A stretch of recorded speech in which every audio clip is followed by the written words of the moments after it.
Dulu waktu kecil yang kita cari senang, tapi tambah tua orang tahu bahwa ternyata yang kita perlukan itu bukan senang tapi tenang.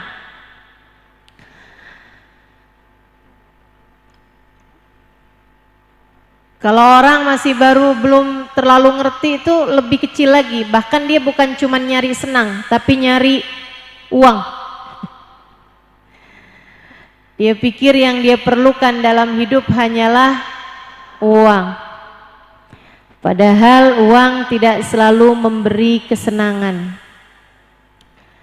Kita minta kepada Allah Subhanahu wa taala semoga Allah mencukupkan kita zahir dan batin kita insyaallah. Amin ya rabbal alamin. Lebih dari senang, kamu perlu tenang. Karena kesenangan sifatnya sementara. Orang yang senang, keadaan yang sangat terlalu itu akan berubah dalam waktu sebaliknya, dalam waktu cepat ataupun lambat. Itu teori kehidupan, udah pasti tuh. Makanya sama apa-apaan jangan terlalu cinta, nanti lama-lama jadi benci. Terlalu seneng, nanti lama-lama jadi sedih. Ibu-ibu perhatikan anak kecil dah, anak bayi tuh, anak kecil, balita. Kalau habis ketawa yang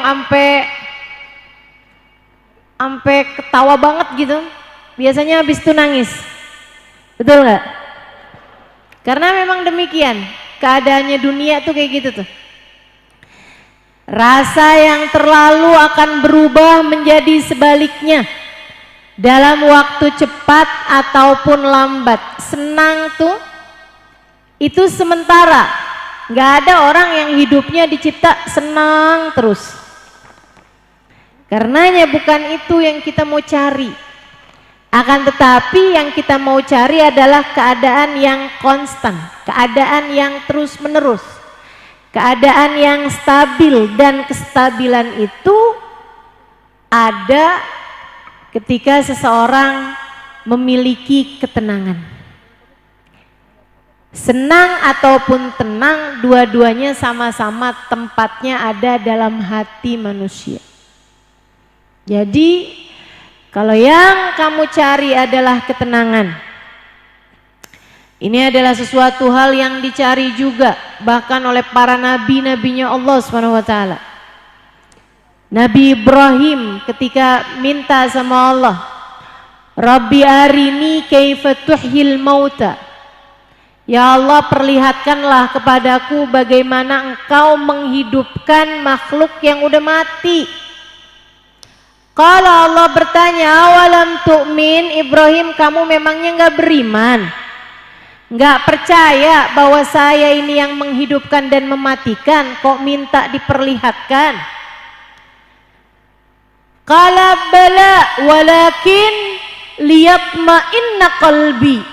Kata Nabi Ibrahim, tentu ya Allah saya percaya, saya beriman kepadamu seutuhnya.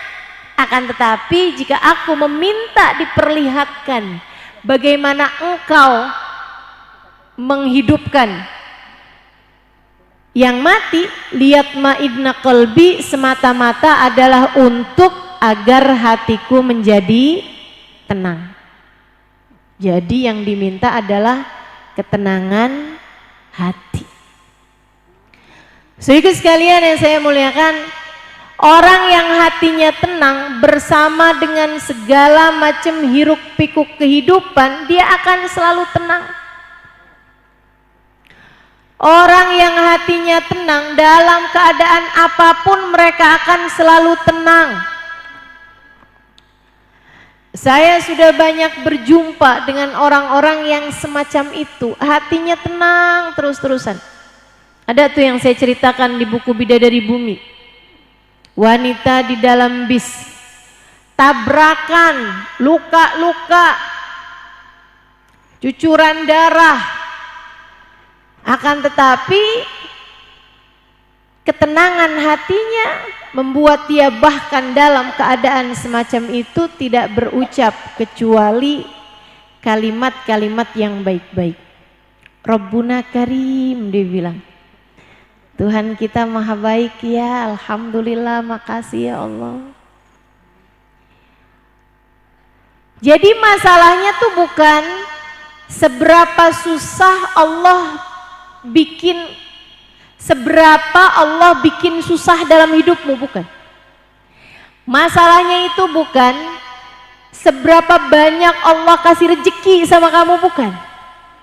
Masalahnya tuh bukan seberapa cepat doamu diijabah, bukan. Masalahnya tuh bahkan bukan seberapa sehat badanmu, seberapa dicinta dirimu, bukan. Akan tetapi masalahnya tergantung pada hatimu, seberapa tenang menghadapi semuanya. Jadi teman-teman sekalian, nih hati nih urusannya, nih hati nih urusannya hati. Hati yang tenang, dia akan ngerti harus berbuat apa dalam segala keadaan, harus berpikir apa dalam segala keadaan. Maka siapapun darimu yang mencari ketenangan hati, dengarkan saya. Saya akan sampaikan kepadamu beberapa hal yang saya tahu dapat membuat hati jadi jauh lebih tenang.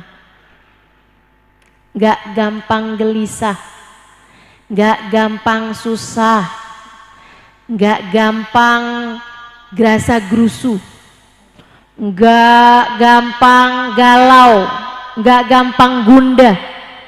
Hatinya tenang aja. Saya kasih tahu, siapapun darimu yang menginginkan ketenangan hati, inilah apa yang akan saya sampaikan padamu. Nomor 1, siapa yang kepengen hatinya tenang, 1, ingat terus bahwa alam semesta ini ada yang ngontrol, ada yang nyetir. Mesti ingat bahwa alam semesta ini ada supirnya. Supirnya mengatakan fa'alun lima yurid. Aku akan melaksanakan apapun aja yang aku inginkan. Pengendali kehidupan, supir kehidupan, sutradara kehidupan, yang mengatur kehidupan ini, saudaraku sekalian, dia mengatakan innama amruhu idza arada syai'an ayyaqula lahu kun fayakun. Sungguhnya urusanku apabila menghendaki segala sesuatu, aku hanya perlu berkata jadilah, maka jadilah sesuatu tersebut. Tidak ada yang terjadi padamu di luar kendalinya. Tidak ada. Tidak ada. Tidak ada apapun terjadi pada dirimu di luar kendali Allah. Sekali lagi saya ulangi, apapun yang terjadi dalam hidupmu, sakit, sehat, miskin, kaya, dipuja, dihina, apapun yang terjadi dalam kehidupanmu, saudariku sekalian, semuanya sudah dalam tangan takdir, sudah dalam catatan takdir. Itu sebabnya baginda kita Nabi besar Muhammad mengatakan dalam salah satu hadisnya, liyakthur liyakil hammuk magudir yakun. Kata Nabi Muhammad, liyakil hammuk magudir yakun. Pasti akan sedikit susahmu, niscaya akan sedikit susahmu ketika kamu berpikir bahwa makudir yakun, apapun yang ditetapkan Allah pastilah akan terjadi. Masya Allahu kan, wa ma lam yasha lam yakun. Apapun yang dikehendaki Allah terjadi pasti akan terjadi. Apapun yang tidak dikehendaki Allah untuk terjadi tidak akan terjadi. Jadi dalam segala keadaan yang pertama kali harus kamu lakukan kalau hati kamu mau tenang adalah ingat Allah, saudariku sekalian, ingat Allah. Allah yang udah ngatur semuanya, semuanya ada dalam kendali Allah. Ingat terus itu. Liyakil hamuk, kata Nabi Muhammad, makudir yakun. Apapun yang Allah tetapkan pastilah akan terjadi. Itu sebabnya Nabi itu orang yang hatinya paling tenang, nggak pernah gelisah, nggak pernah gerasa gerusu, nggak pernah panik. Nabi selalu tenang. Diperlakukan apapun, terjadi apapun, Nabi Muhammad selalu tenang. Ketika Nabi dalam salah satu pulang peperangan, Nabi terlihat letih di atas kendaraan. Para sahabat memutuskan, yuk kita istirahat dulu aja. Rasul, gimana kalau kita istirahat dulu? Kata Nabi, iya, yuk istirahat dulu. Nabi turun dari kendaraan beliau, dari kuda beliau, kemudian beliau duduk di bawah sebatang pohon, kena silir-silir angin, beliau ngantuk, teman-teman, beliau pun tidur. Sebelumnya beliau gantung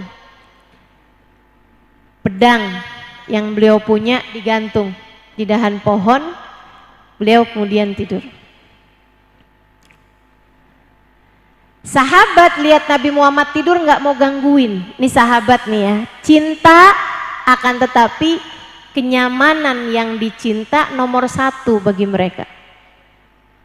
Sahabat tuh cintanya luar biasa sama Nabi, tapi nggak ada yang berebutan salaman gitu, apalagi ngajakin selfie.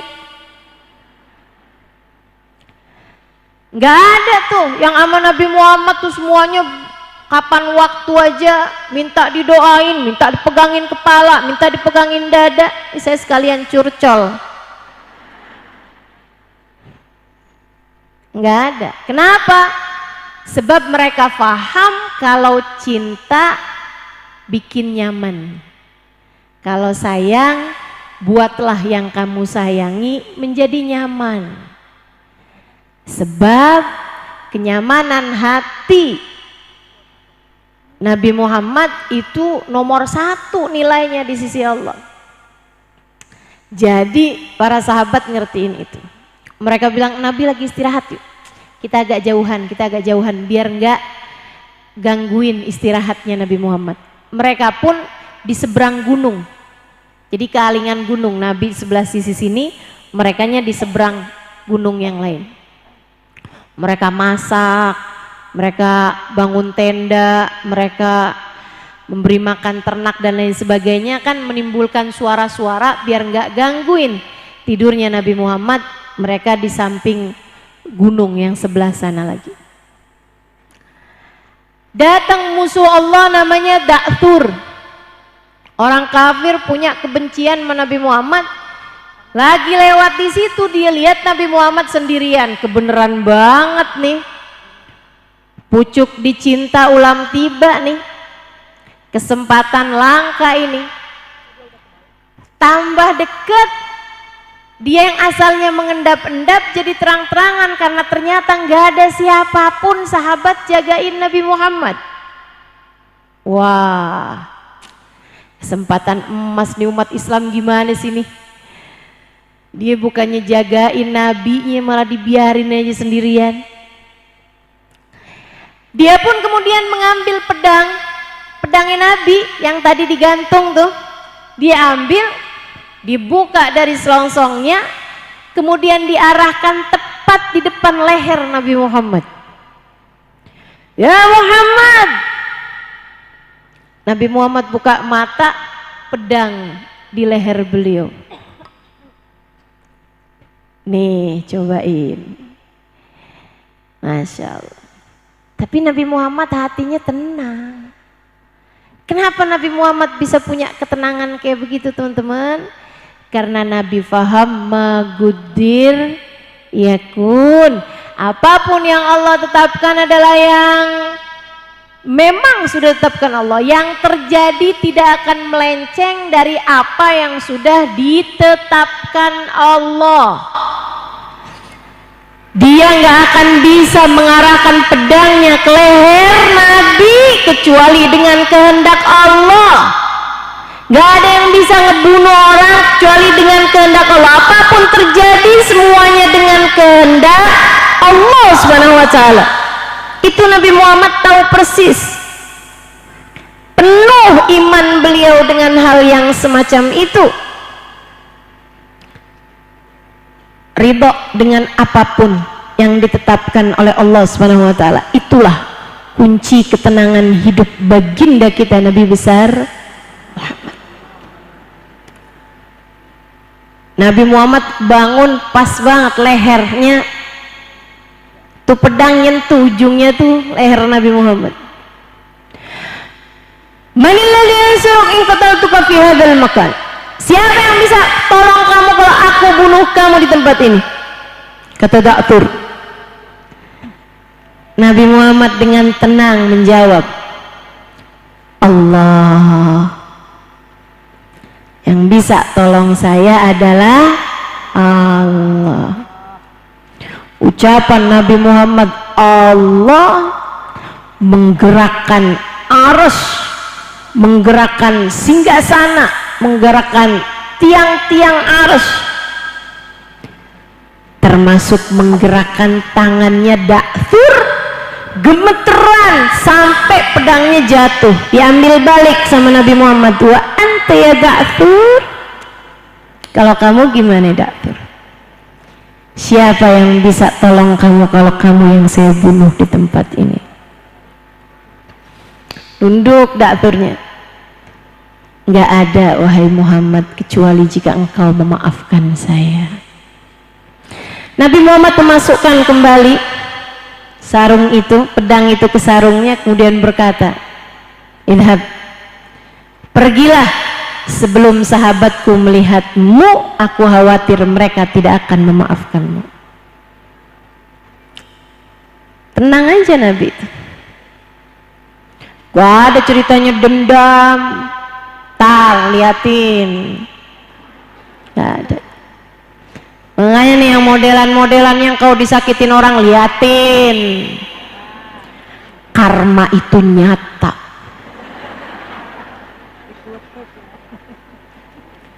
Saya sih nggak mau bales ya, tapi balesan Allah itu ada.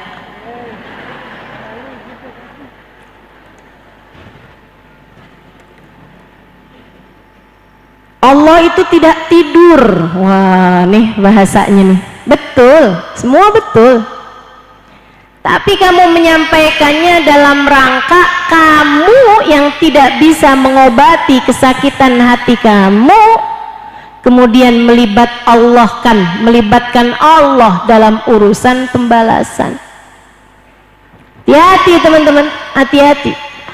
Allah itu Maha Pengampun. Allah itu Maha Pengampun. Allah Maha Pengampun. Kamu malam-malam berdoa, ya Allah, Engkau telah lihat aku telah dibolimi oleh orang itu, ya Allah.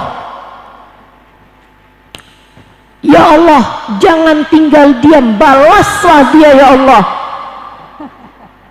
Allah Maha Pengampun. Kamu yang gak bisa memaafkan orang lain, ya kenapa kamu libatkan Allah dalam urusan pembalasan?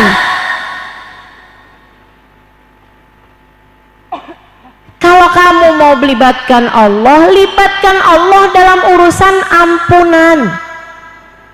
Sebab Allah Maha Pengampun. Ya Allah, orang itu telah berbuat jahat kepadaku, akan tetapi saksikanlah saya sudah memaafkan dia, maka maafkanlah dia ya Allah. Nah tuh baru benar. Halo, gimana, bisa? Lihat-lihat dulu kasusnya Ustazah. Kalau urusannya suami saya dilebut pelakor,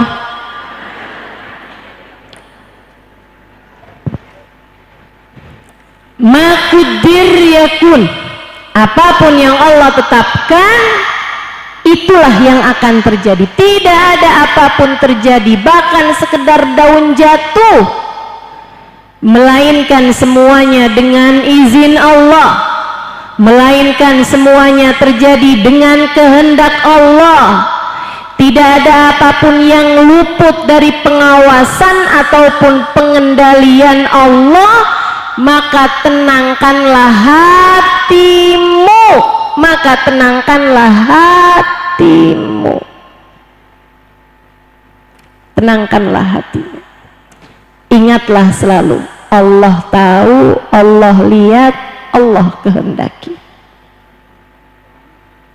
Allah tahu, Allah mengawasi, Allah menghendaki. Udah gitu aja, enak. Saya sering terbang di atas pesawat, maksudnya sering, karena jadwal yang banyak mengharuskan saya untuk kemana-mana naik pesawat terbang. Saya suka lihat orang di pesawat terbang itu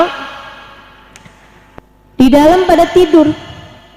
Apalagi kalau perjalanan jauh ke luar negeri yang 7 jam, 8 jam gitu, banyak tuh yang udah siap-siap pakai bantal tidur, baru terbang aja udah tidur gitu. Kenapa orang bisa terbang di atas pesawat? Karena mereka tahu di depan ada pilotnya. Saya bayangin kalau misalnya nih baru awal terbang gitu ya, baru naik nih, kemudian diumumin, mohon maaf, pertanyaan kepada semua penumpang pesawat ini, ada nggak yang bisa nyetir pesawat? Karena ternyata nih pilotnya pingsan. Wah, pasti panik tuh, pasti panik. Yang tidur udah langsung hilang ngantuknya, betul nggak? Maka kenapa orang bisa terbang sambil tidur? Kenapa orang bisa ada di atas pesawat dan tidur? Karena mereka tahu pesawat itu ada supirnya. Mereka tahu pesawat itu ada yang mengendalikannya, ada pilotnya. Saudariku sekalian yang saya muliakan, nah segitunya aja kamu bisa tidur gitu di dalam pesawat. Alam semesta ini pilotnya Allah. Kehidupanmu ini pengendalinya adalah, maka kenakan sabuk pengamanmu, mulailah membaca doa, tawakallah kepada Allah. Bismillah, amantu billah, tawakkaltu ala Allah, la haula wala quwata illa billahil aliyil azim. Tenangkan hatimu, kemudian tidurlah. Kayak gitu seharusnya rumusan kita hidup di atas muka bumi ini. Yang penting tuh kenakan sabuk pengaman. Maksudnya apa? Kamu pakailah hal-hal yang memang diperintahkan sama Allah SWT. Disuruh sholat jangan tinggal, disuruh nutup aurat jangan buka, disuruh jauhi zina jangan pacaran, disuruh kita ini untuk menjalankan kehidupan, nyari rezeki yang halal, jangan gampang utang. Halo? Tiap kamu melanggar aturan-aturan Allah sama saja dengan kamu melepaskan sabuk pengaman yang sedang kamu kenakan itu. Allah bilang dalam Al-Quran, a'udzubillahi minasyaitonirrajim, ma sabatkum min musibah illa fa bima kasabat aydikum. Tidaklah menimpa kepada kalian satu musibah melainkan disebabkan ulah perbuatan kalian sendiri. Tiap kali datang yang gak enak dalam kehidupan, sebabnya adalah karena dosa yang